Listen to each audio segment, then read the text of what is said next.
Welcome to episode 4 of the AFA Genxt podcast. My name is Ashley Mahadia, the New South Wales Chair for the Genxt Community of Practice and your host for this episode. A big thank you to the AFA for allowing us to host this podcast and to our supporting partner, Advice Intelligence, for powering this episode.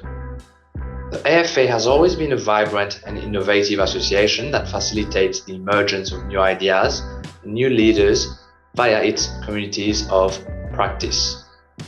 This podcast is the perfect example of the AFA's commitment to develop new ideas to enhance the sharing of knowledge, skills, and experience to all its members.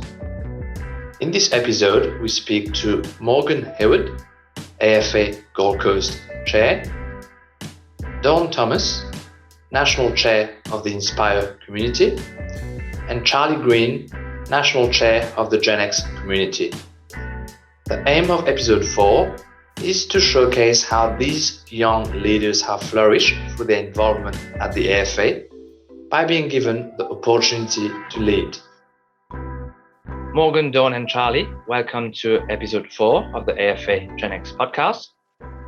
Thanks for having us, Ash. Yes. We're excited. You have all risen to leadership roles within the different communities of practice at the AFA. What made you join the AFA? I think AFA kind of found me, if that makes sense. I wasn't actively looking, and I love the fact that you've got an industry body that's so proactive, that they are having their arms wide out to actually welcome you when you're ready for it. So I was invited to an Inspire event, and I had never seen women being celebrated that way in the industry before. And I felt I wanted more of it, and I think it was a bit addictive, and that's how I found the AFA. The AFA found me as well. I actually had a BDM at the time, and he said to me, "Why aren't you coming to conference?" And I said, "What conference?" And he said, "We've got donuts there." I think I know that BDM.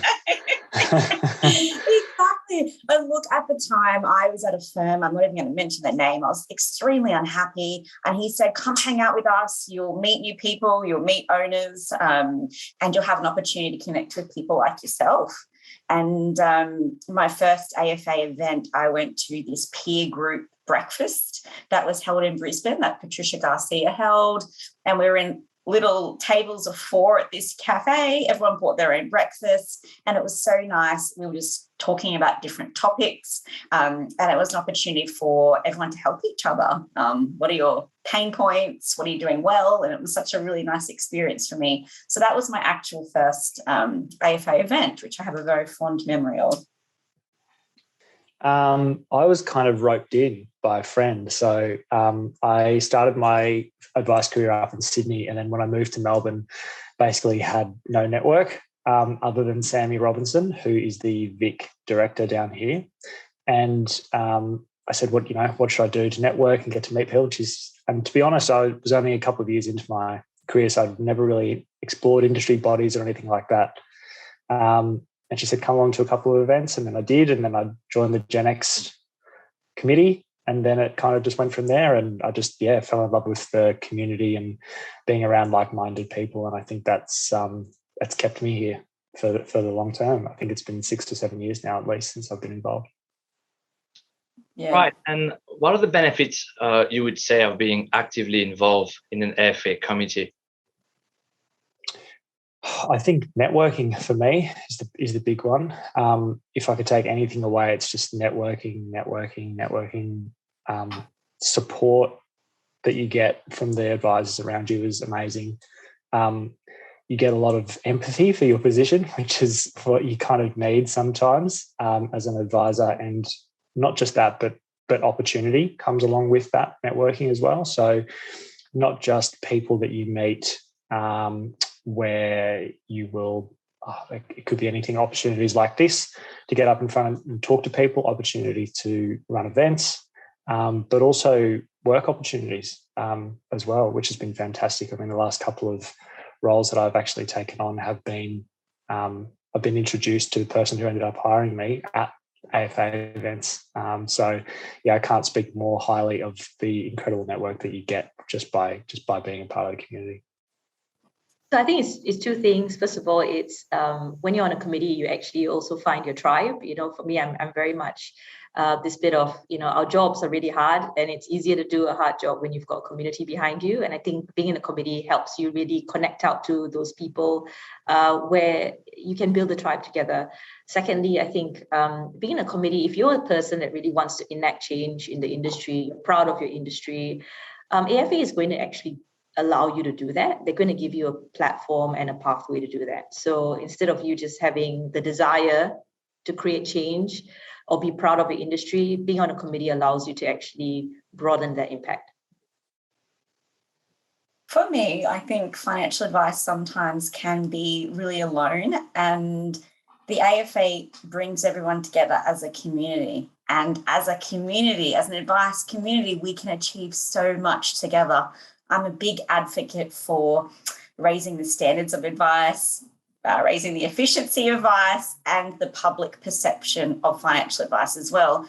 And the only way that we can do these things is as a community coming together and helping each other out to raise that. There was a ASIC paper that showed one of the main reasons why people don't get financial advice is they still don't know who to go to, who to trust. I mean, AFA helps the public perception. We're out there, we're sending our message to the public so that individuals or business owners know if I need advice, I know that I can go and I can trust a financial advisor and I'm going to get that good service. And the AFA pushes that so hard. I really love the committee that I'm on. The Queensland committee, we all hold each other accountable. And as Dawn said, it's a tribe, they're your people. There's that rule of the power of five. You're the average of the 5 closest people you hang out with. So if you're around like-minded individuals that have the same goals as you, you're only going to raise and continue to grow yourself. And how has the AFA helped you evolve as a leader over time?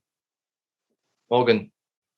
Yeah, the AFA over time as a leader, it gives me the opportunity, and as Dawn said, the platform to actually increase and grow myself both individually and professionally as well. The committee, all the time, we're pushing each other, we're challenging each other. They're actually holding me accountable. Hey, have you done this? How can we reach our committee, or how can we reach our people better? And especially all the changes and the challenges that we have gone through recently. Our committee in particular, we were like, who is struggling with the exam? How can we reach out to those? How can we guide those that need the help? I know that a lot of planners are looking to retire. Are they scared? How can we maybe prevent them from retiring and maybe connect them with a younger advisor?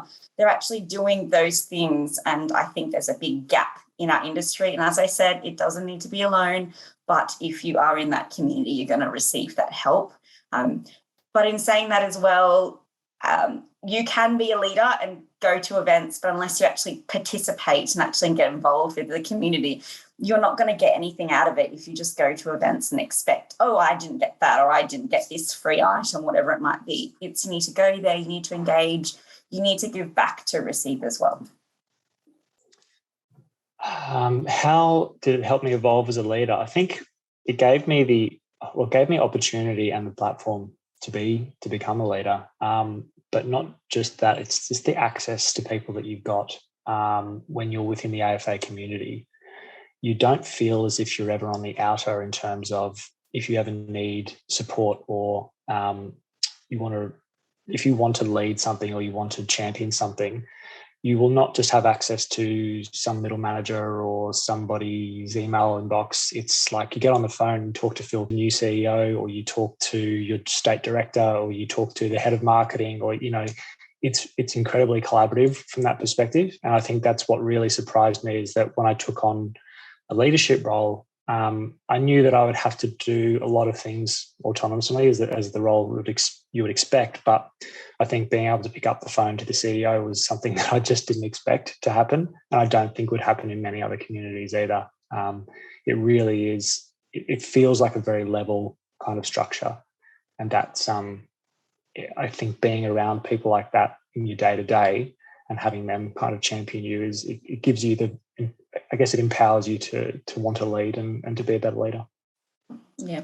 And I would say, just to add to that, the AFA are always trying to figure out that ways to improve themselves. So they actually do take on feedback. If you have ideas for events or this podcast, for example, or anything that you actually want to do, they're open-minded and they go, hey, cool, how can we make this work? How can we support you to actually do the things that you want to do? Yeah. So in terms of my leadership journey, I was asked to step into the national chair role for Inspire this year. And I honestly, when they came to me with it, I thought it was the most ridiculous idea because I'm like, I'm not a Kate McCallum. I can't be her. I'm not as classy as she is, as smart as she is. I can't be all these things. And they kept on assuring me that they just wanted me to bring myself into the role, which as a woman, and as a woman of color, sometimes I am quite wary of the diversity checkbox. I kind of question, is this there for visuals or is this there for impact? And I found through the role that it is absolutely about impact, in terms of they've never held us back with our agenda. We've been very clear with Inspire this year about what we're going to achieve. And in terms of that leadership journey, I think it's absolutely magical. If we got on our agenda with Inspire about giving support to women in industry around workplace bullying, sexual harassment, we're talking about financial abuse and pushing those resources out. We're not just about a morning tea. We are powerful women coming together and enacting change on the industry. And I think that's leadership in the AFA. It's actual impact. And how do you intend to use your experience to nurture the next generation of advice professionals? Again, with AFA, you've got the different pathways. You've got Pulse with if not everybody wants to be an advisor, so you need to get them through the process. You've got the mentoring program as well. So I've been a part of the mentoring program as a mentor.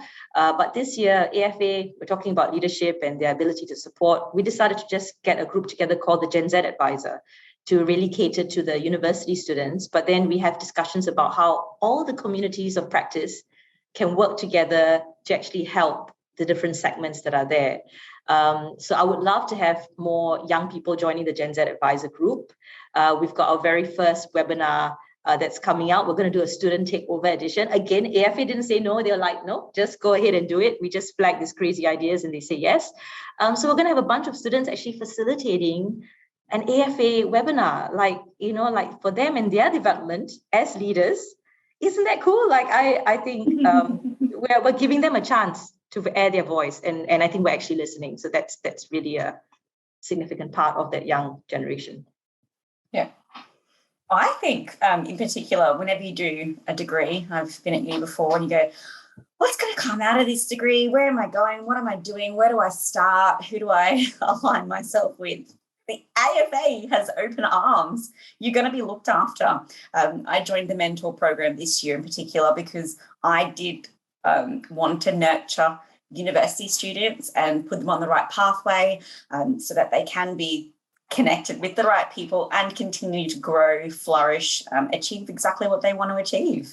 So I think it's a great pathway, and I'm going to do a shameless plug, but if you are at uni or if you're a new graduate or you're looking at a career change, if you're a power planner or CSO and you want to take that step, get some guidance from people who have done it. The mentor program, it's great. If you want to get on board, message me after.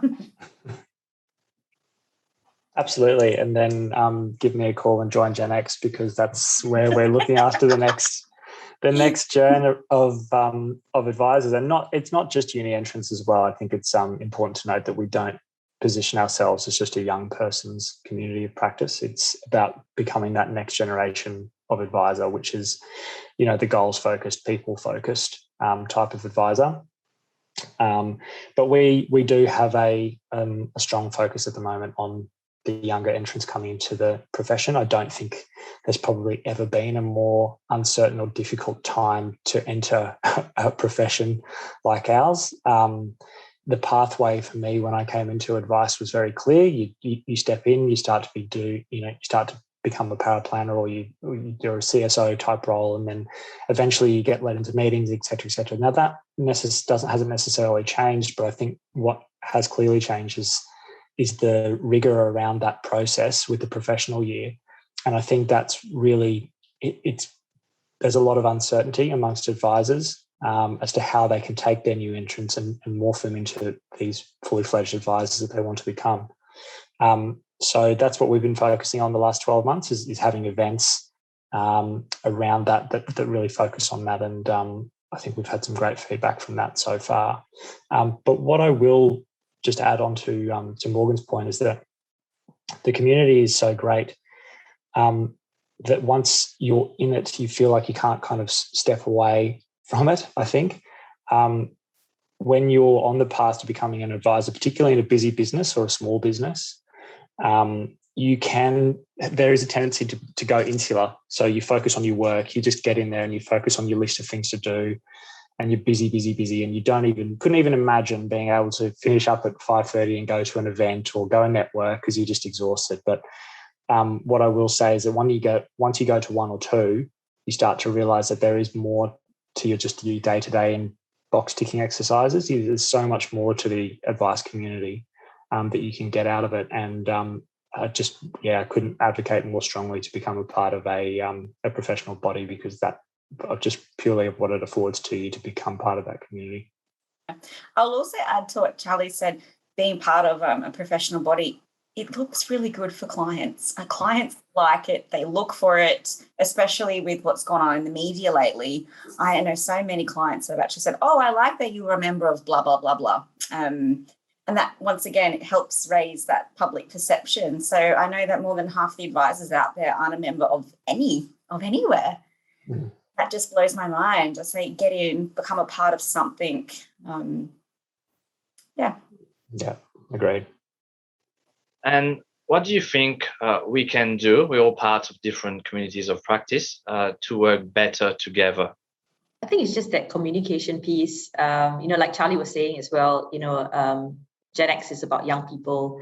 And then, we've had a last meeting where we're going, how can we support young people better? And we've got the mentoring program, we've got Pulse, we've got Inspire. We're going, let's collaborate together, because we realized that we were talking to some of the same people. I think part of it is that we're also passionate, we'll just go out and do it anyway. But I think the beautiful part of it is no one's going to say no about collaboration. I think what we can probably just continue doing to the future is just believing in everything we're doing as much as possible, but then probably that collaboration piece of how we can move forward towards that overall strategy. It's just been a bit, everyone's been under the pump with all the changes that are happening in the industry. I think we use the word, there's been of a band-aid solution that's happened in the last year where let's do what we can, but I'm very sure next year we're going to actually have a really fortified strategy and a unified strategy moving forward. I can only echo Dawn's thoughts, really. I think that COVID has thrown cat amongst the pigeons entirely when it comes to planning events and just being able to see each other. It's been really interesting being a national chairperson during this time and chatting with different states where you've got Queensland that's been broadly unaffected by COVID and can still catch up for events and meet in person, had conference beers and all this stuff, and we're sitting down in Melbourne on the screen, sitting and wishing that we could do the same thing. And similar with WA, been largely unaffected, but then obviously there's only been a handful of months in Melbourne and now Sydney as well, where you've just not been able to catch up with people the way that you used to. And so much of what's great about the AFA is being able to go to events and collaborate and network. So agree. I think once things start to get back to normal again and we can start to talk across communities and start to plan for the next 12 months, I'm really excited about what working with Inspire Pulse is going to bring to all the communities, because as Dawn said, we've all got the same goal, we're all talking to the same people, and we all want the same thing. So yeah, I think lately everyone's been surviving. Now it's time for us to become thriving. And there's been so many changes, and I think the AFA has been really good with policy advocation. Now that seems to be settling down, we can get together again, collaborate, have the open line of communication and start to thrive again. Everyone has gone a little bit insular.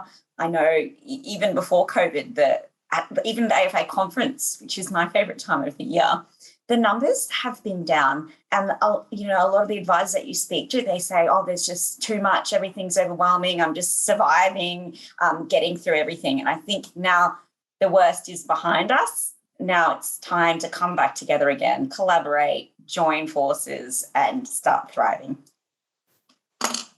Great. Last question for you three today. What is your greatest memory as an AFA member?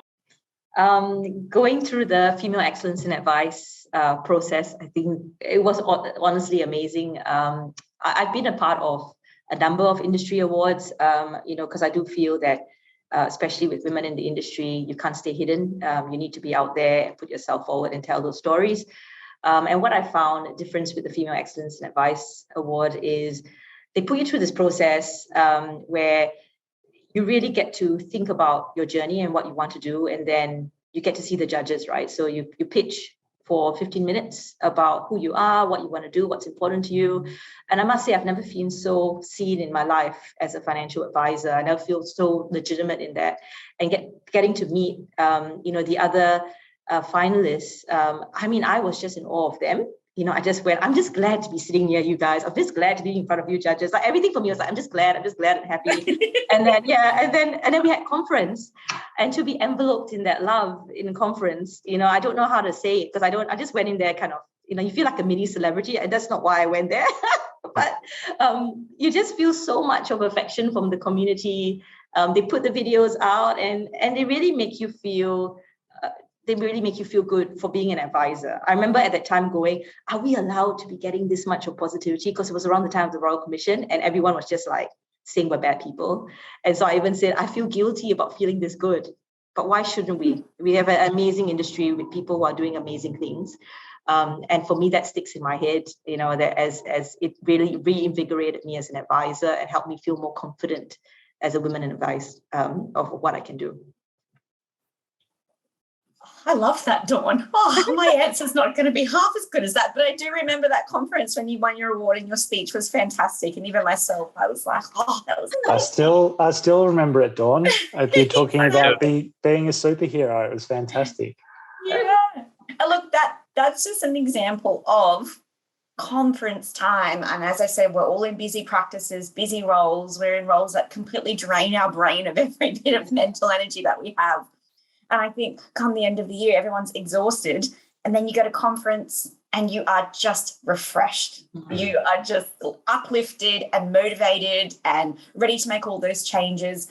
For me, my favourite memories actually, I can't remember which conference it was. I think it might have been that conference. Oh. But karaoke, myself, Erin Truscott and Emily Blanche, we won karaoke by singing Teenage Dirtbag. It was horrific. I saw video footage of it afterwards and I cringed, but it was so much fun. That's my memory. I do have some very fond memories of some atrocious karaoke nights, but my actual my greatest memory, I think, is not really necessarily any one specific moment, but I think it's more the feeling that I've gained over many years in this community. Being able to walk into a room full of people and go up to so many different people and go, hey, how you going? How is everybody? And feeling, genuinely feeling like you're part of a group. Everybody, for anybody who's about to join, I can promise you that everybody goes through the point where you walk into a room and you know nobody and you pick up a badge and you go, holy crap, how am I going to, this feels incredibly awkward. I don't know what to do. Our committees are tasked every event to make sure that if there's anybody looking like a lost child, to go up and tap them on the shoulder and say, how are you going? And I think that's something that I love about the community, is that nobody wants, you know, we don't want anybody to feel left out. But yeah, I guess over the years that now I can walk into a room and have a whole bunch of friends that, you know, I might see once or twice a year, but it feels like you're coming home to something. It's really nice. So yeah, I completely agree. I'm going to have a cheesy quote again because I'm good at this. At the events, I feel like there's less egos, more amigos. But it is so nice. And as I said, the beautiful people that you get surrounded by. And I feel like, you know, there's always going to be some interesting humans in any profession that you go to. And I feel like if those people that are a bit lost on their journey, they come and they connect with the right people, we will raise them up and we will change. And I think, as I said, as a community, we can continue to keep raising that standard and have the public know that if they have an issue that's financial related, they can come and see us. We're a professional and they will get looked after. Awesome. Thank you so much for being on the podcast. And I look forward to seeing you all at the next AFA conference, hopefully. We hope that you've taken a lot from this episode and want to join an AFA community of practice.